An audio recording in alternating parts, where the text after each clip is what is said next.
მზარეულის პროფესია მთელს კანადაში საკმაოდ მოთხოვნადი არის, განსაკუთრებით ბრიტიშ კოლუმბიაში, ალბერტის ტურისტულ ქალაქებში და ონტარიოში.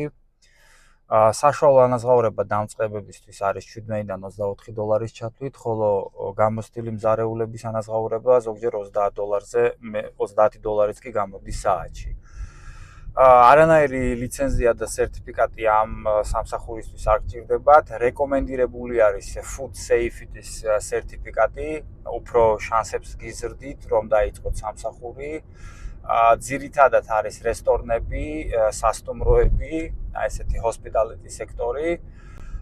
ასევე ძალიან დიდი პლუსია მზარეულებისთვის ის რომ ეს პროფესია ითვლება კვალიფიციურ სპეციალობად და მაგ პროფესიით შეგიძლიათ კანადაში ადვილად ჩამოხვიდეთ რა skilled workers ესე ქვია პროგრამას და მაგ პროგრამაში ზუსტად მზარეულიც არის ნახსენები თუ დაამტკიცებთ თქვენს სამუშაო საათებს რაღაც კვალიფიკაციას თუ გაქვთ რამე სერტიფიკატები ამ სფეროში ძალიან გამოგადგებათ ასე რომ ყველა მზარეულს წარმატებას უსურვებთ. კარგად გზარდებოდეთ.